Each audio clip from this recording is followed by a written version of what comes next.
मसलहत आमेज होते हैं सियासत के कदम, मसलहत आमेज होते हैं सियासत के कदम, तू ना समझेगा सियासत तू अभी नादान है। सलाम नमस्ते सत श्री अकाल, मैं हूँ आपके साथ हर्षिता मिश्रा और आप देख रहे हैं टाइम्स मेल। इस वक्त पूरी दुनिया में हमारे मोदी जी का डंका बज रहा है।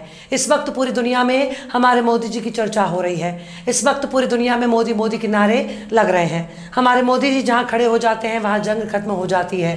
मोदी जी के राज में भारत विश्व गुरु बनने के लिए तैयार खड़ा है, पर अब घबराने की ज़रूरत नहीं है, क्योंकि अब हमारे विश्व गुरु बनने की शुरुआत हो चुकी है। क्योंकि पूरी दुनिया भारत की तरफ देख रही है। ये सब कुछ मोदी जी की कृपा से हो पाया है। अब हमें सीरिया, यमन, इराक से डरने की ज़रूरत नहीं है, क्योंकि अब हमारे देश की सीमा में सीरिया, यमन, इराक ने जन्म ले लिया है।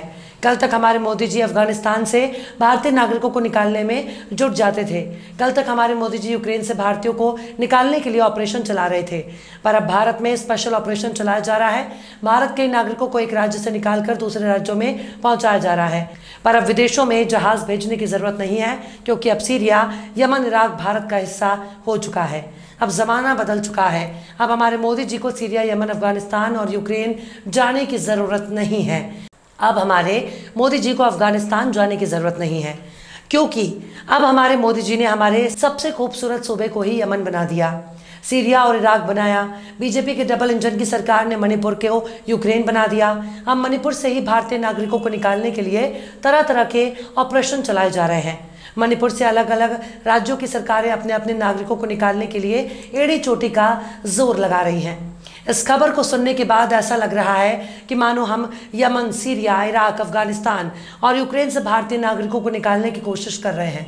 सुनने में कितना अजीब लगता है कि मणिपुर से दूसरे राज्य अपने नागरिकों को निकालने में जुट गए हैं, लेकिन ये सोचने की बात है कि ऐसा सिर्फ और सिर्फ मोदी जी के दौर में हो रहा है। सच ही कहते हैं भाजपा वाले, मोदी है तो मुमकिन है। मोदी जी के राज में हमारा अपना सूबा ही सीरिया, यमन, इराक, सूडान बन गया। दरअसल मणिपुर में आदिवासियों और गैर आदिवासियों के बीच की तकरार काफ़ी पुरानी है। मणिपुर में आदिवासियों का इल्ज़ाम है कि उनकी ज़मीनों को हथियाने के लिए गैर आदिवासी शेड्यूल ट्राइब का दर्जा हासिल करना चाहते हैं।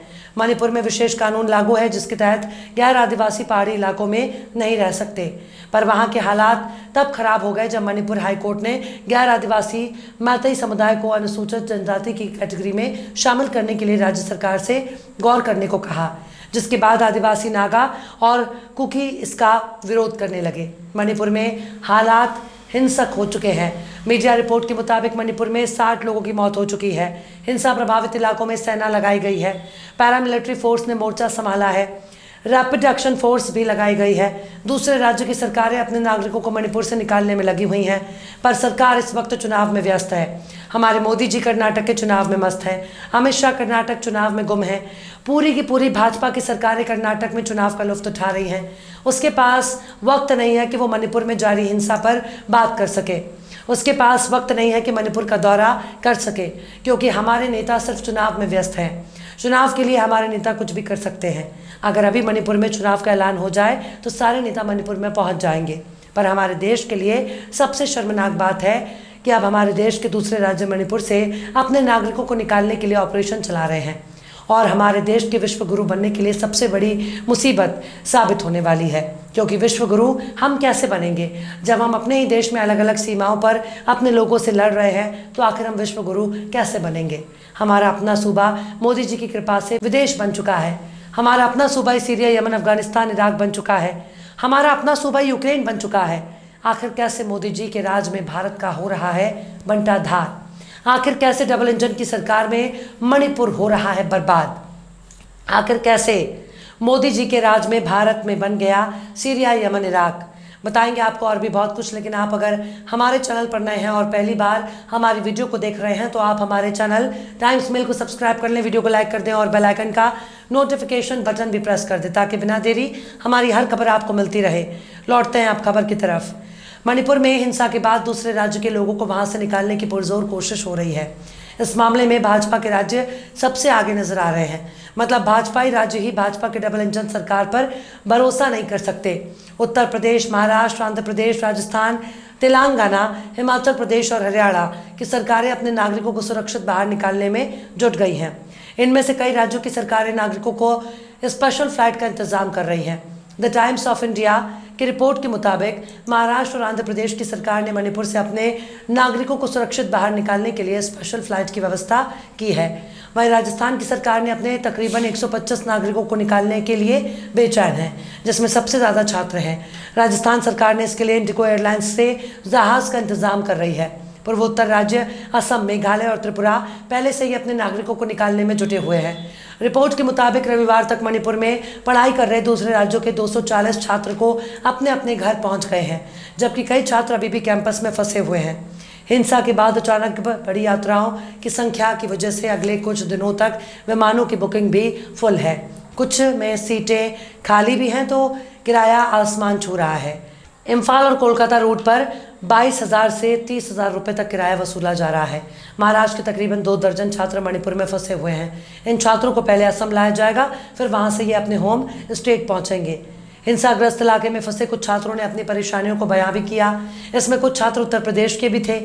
NIT इम्फाल में पढ़ाई कर रहे छात्रों ने कहा कि वो हॉस्टल में हैं, जहां खाना और पानी की दिक्कतें हो रही हैं। CM योगी ने छात्रों को निकलने के लिए अधिकारियों को निर्देश दिए हैं। आंध्र प्रदेश के तकरीबन 150 और तेलंगाना के तकरीबन 250 छात्र अभी भी वहां फंसे हुए हैं। आर्मी ने रविवार को एक बयान जारी करके बताया कि राज्य से अभी तक तकरीबन 23,000 लोगों को बाहर निकाल लिया गया है। आपको बता दें कि बीते 3 मई को मैतेई और नागा कुकी समुदायों के बीच हिंसा भड़क गई। हिंसा की वजह से अब तक कम से कम 50 लोगों की मौत हो गई है। हालात पर काबू पाने के लिए 8 जिलों में कर्फ्यू लगा दिया गया और 5 जिलों में इंटरनेट पर रोक लगा दी गई। मैतेई समुदाय खुद को अनुसूचित जनजाति में शामिल करने और आरक्षण देने की मांग कर रहा है। इसके लिए मणिपुर हाईकोर्ट में याचिका दायर की गई थी। कोर्ट ने सरकार से 4 हफ्ते के भीतर इस मुद्दे पर फैसला लेने के लिए कहा। कोर्ट के इस फैसले के बाद मणिपुर में हिंसा शुरू हो गई।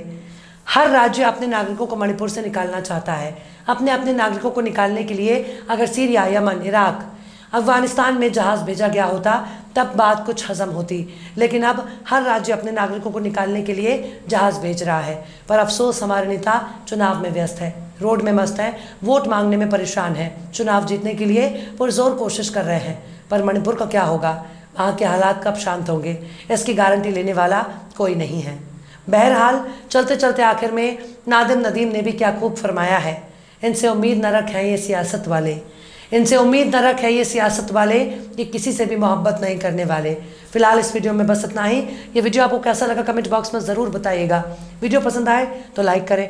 हमारे वीडियो लिंक को फेसबुक, ट्विटर, व्हाट्सएप पर अपने रिश्तेदार, यार, दोस्तों को भी शेयर करें। और बेबाक, निष्पक्ष, स्वतंत्र पत्रकारिता को सपोर्ट करने के लिए आप हमारे चैनल टाइम्स मेल को ज़रूर से सब्सक्राइब करें। और हाँ, बेल आइकन की घंटी वाली बटन भी आप ज़रूर से दबा दें, ताकि आपको हमारे आने वाले नए वीडियो की नोटिफिकेशन फ़ौरन ही मिल जाए। फिर मिलते हैं किसी और वीडियो में एक नई खबर के साथ। हर्षिता मिश्रा को दीजिए इजाज़त। जय हिंद। तो देख लिया आपने हमारे इस वीडियो को। हमें उम्मीद है कि आपने हमारे वीडियो को लाइक किया होगा और दूसरों को भी शेयर किया होगा। अगर अभी तक आपने हमारे चैनल टाइम्स मेल को सब्सक्राइब नहीं किया है तो जल्दी से सब्सक्राइब कर दें और बेल आइकन भी प्रेस कर दें।